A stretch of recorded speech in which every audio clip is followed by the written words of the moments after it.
My brother sided with my cheating ex-husband, so I cut him off. Now he's broke and homeless, and my parents are trying to guilt me into helping him. Hi. So I, a 36-year-old girl, divorced Martin. 5 years ago, my ex-husband was a 34-year-old male.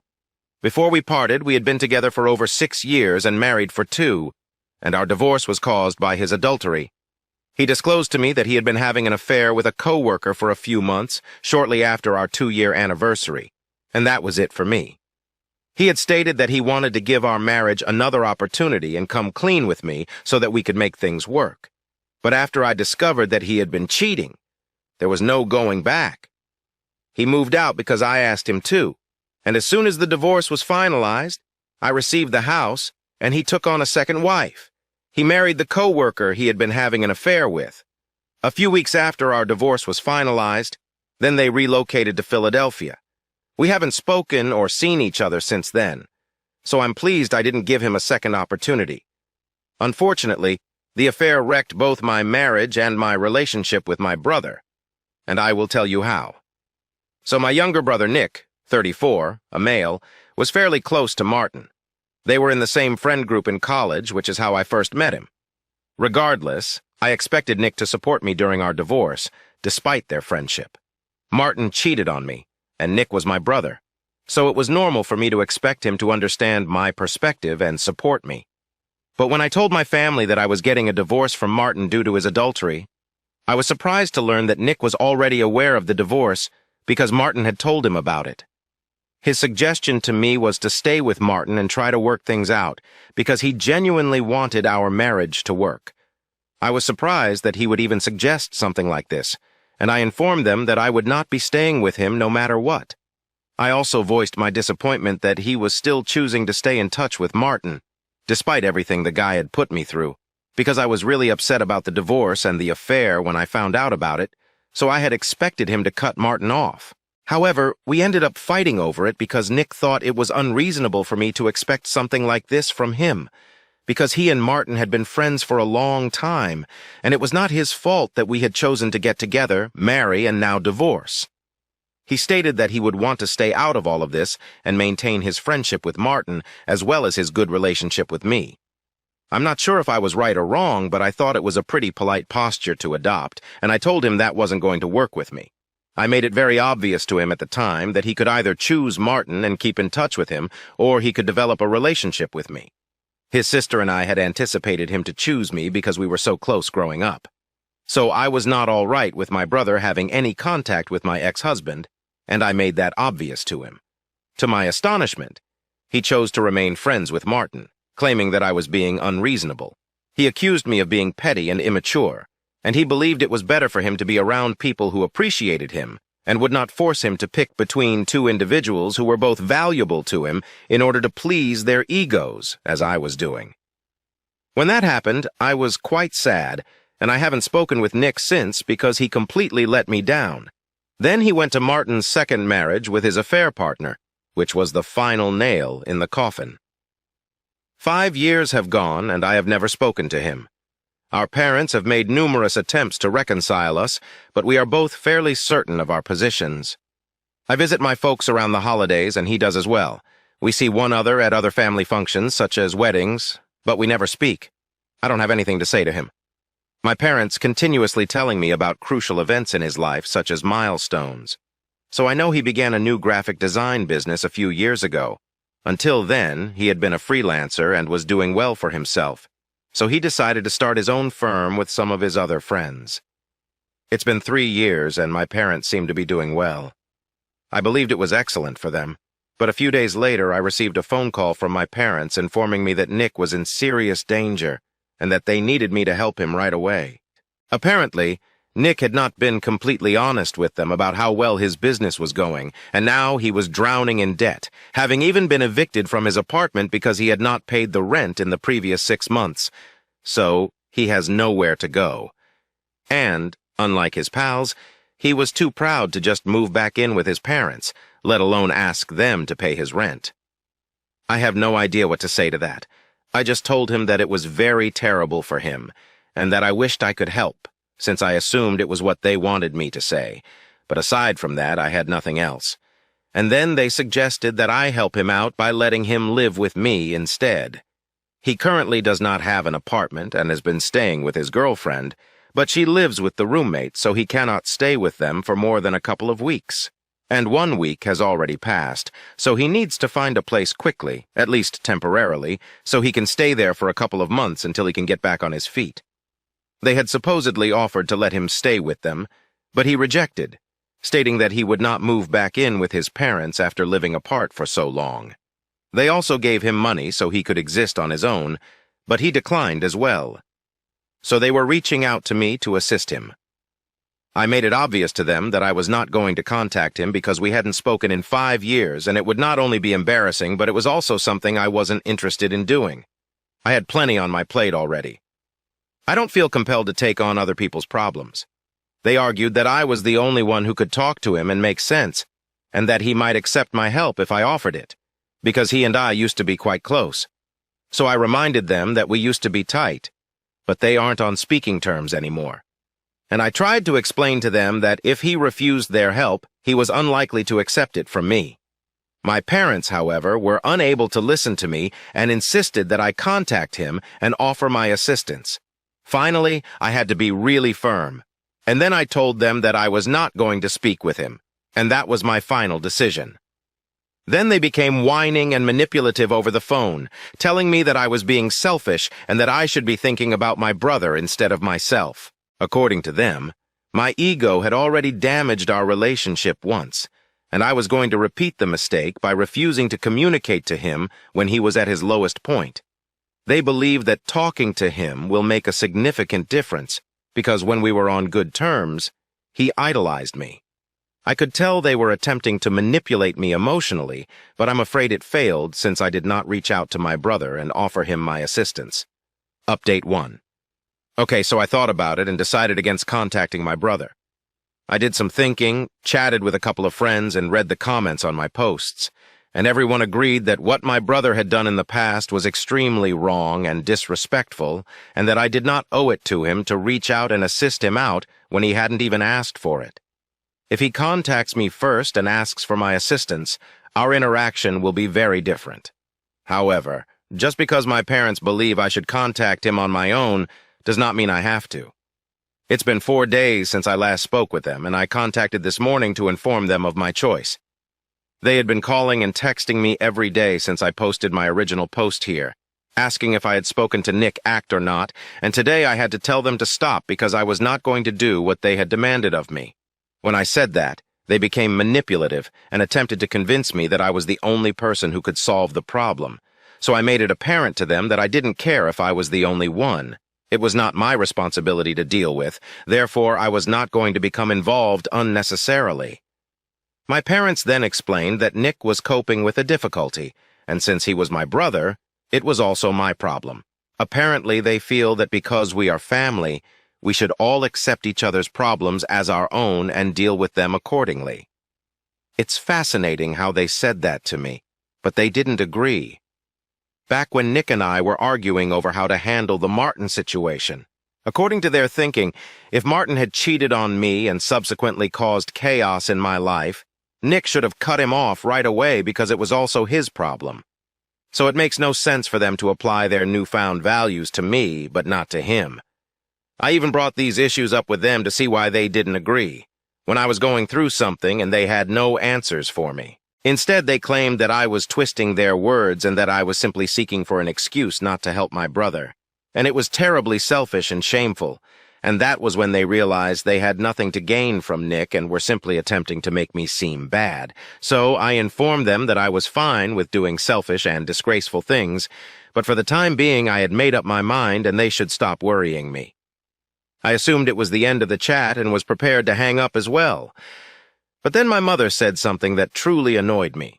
She stated that she had always knew I had a large ego, which was most likely the source of their own parenting failures. But she never anticipated me to be so cold and miserable, and she wondered if Nick was right in choosing Martin over me. Everyone knows this. That's my sore spot, and I really don't enjoy it when people bring it up. So I knew she brought it up on purpose to hurt me, and she succeeded. It truly annoyed me. I was so outraged when I heard that I instantly forgot to hang up and challenged her about what she said. I literally yelled at her because I had lost my anger, telling her that she had no right to say such things when she was well aware that what had happened to Martin and Nick was wrong. There was simply no reason for this, and she attempted to explain herself by claiming that she was aware that what Nick had done back then was improper. But judging by how I was acting now, she was compelled to consider whether it was the right decision in the long term, because plainly I was too selfish to think about anyone other than myself. It was extremely frustrating to have that conversation with her since they were so stupid and ignorant, but I was so angry at the time that I didn't realize it was worthless to debate with them. I simply wanted to get all of my rage out and continue ranting at them until they confessed they were incorrect about what they had said. So we argued for over 15 minutes. My parents repeatedly called me selfish, and I responded that they were disrespectful and only cared about my brother, not my feelings. At the end of the dispute, I just told him that I never wanted to speak or hear from them again, and I was done. When I finally hung up, I banned their phone numbers immediately. And since then, I've been trying to relax. But it's difficult since I've been quite agitated since that chat.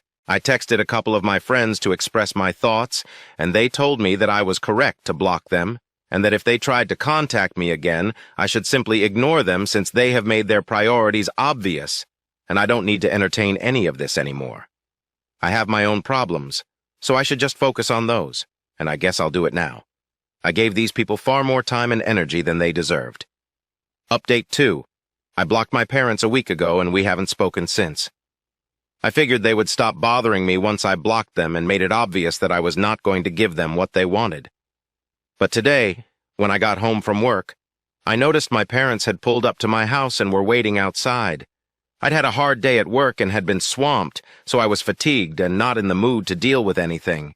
So as soon as I pulled up to my house, I hung up twice and told them to get out of here, or I'd call the cops on them for trespassing, saying that instead of leaving, they approached my car and said they wanted to speak with me and were not in the mood to fight with me right now. So I simply needed to give them some time and come out instead of acting like this. I was fatigued. I was not in the mood to talk about Nick right now, so I asked them to leave and promised to unblock them and speak with them later. But right now, I needed some distance and time. But then they told me Nick had moved back in with him since he didn't have an option. His girlfriend had made it very clear that she could not let him stay with her for more than 2 weeks, and 2 weeks had already passed, so he tried to speak with her and persuade her to extend it. But she told him that her roommates were not happy with this, so he needed to leave because she had promised them that she would not let him stay with him for more than 2 weeks, and this was only temporary. However, if he continued to live with her, he would have to share the rent and other expenses with them. Because she couldn't just let him live with them for free because he was her boyfriend, and they got into a fight over it because Nick thought she was being unreasonable, and that she should have been more considerate of his situation because he had to close his business and didn't have a source of income right now. So he can't go back there anymore. Again, it was sad, but it had nothing to do with me. So I informed my parents that I was still not going to talk to him and that he could live with me if that was what they were here for. So they informed me that that was not why they were here. They came to seek for financial assistance since now that Nick had returned to live with them, they would have to bear the cost of everything. Both were retired. So they couldn't afford to maintain him without thinking about their own future. And they don't want to overwork themselves. So they asked me to aid them financially. They stated I wouldn't even have to speak with Nick.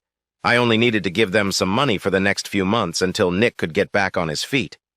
This time, they expected me to agree without much argument because they had done so much for me over the years and nurtured me to be capable of doing well for myself today. So I owed it to them to aid them when they asked.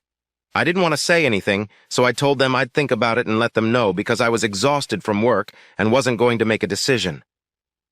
That exact moment, I thought it was appropriate to ask for some time to ponder, given the gravity of the situation.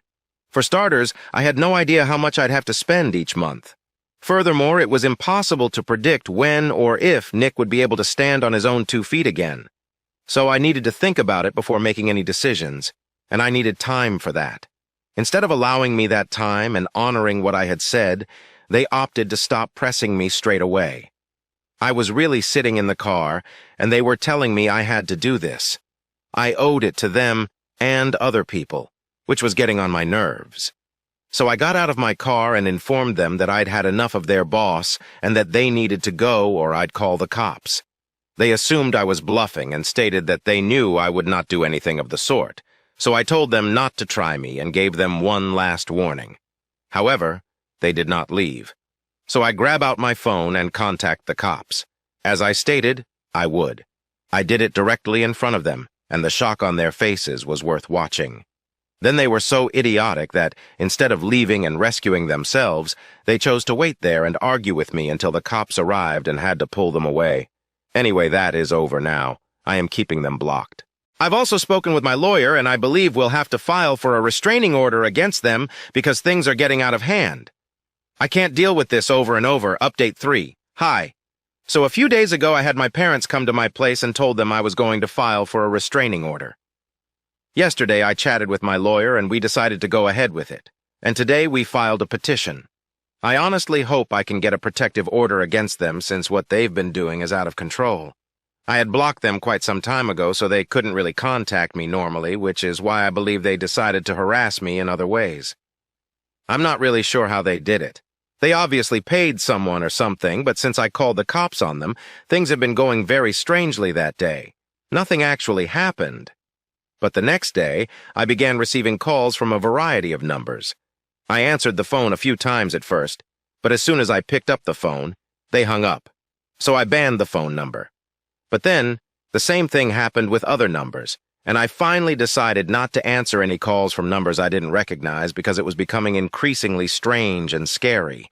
As if that wasn't awful enough, I began receiving messages from these numbers, stating that I would have to face the repercussions of my actions and that my parents would never forgive me. There was also a lot of name-calling, with me being referred to as a selfish brat and other such terms, as well as certain curse words that I will not repeat here because they were so offensive. I know for sure that my parents are behind this, which is all the more reason for me to go to my lawyer and seek for a restraining order, because I don't believe any of this is normal after this. I don't think they should anticipate any assistance from me at all. I tried to respect the fact that we were family and had not taken any action against them previously. But now I don't think I need to care about them, because they clearly don't care about my mental health or well-being. It's simply incredibly disheartening since they know what I've been through in the past. What about my divorce from Martin? And for a few years after that, I wasn't doing so well in my career, so I've had my fair share of troubles. And now that I'm finally doing well, it appears they can't take it and want to bring me down. I can't imagine professing to love your child and acting like this, but I suppose they don't truly love me, which is fine. I've accepted that it doesn't matter to me. Post 4. It's been a few weeks since my last post, and long story short, I was able to obtain a restraining order against my parents. There was a lot of fighting, but I eventually got it.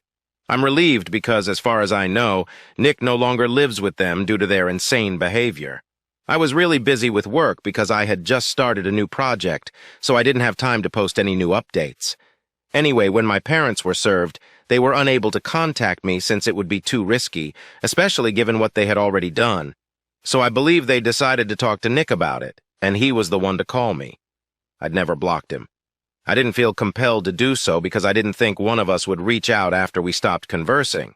So blocking each other was pointless. Also, I sort of forgot about it. Anyway, he messaged me, stating he was disappointed that I had taken such a harsh stance against our parents after everything they had done for us. It was the same old pattern.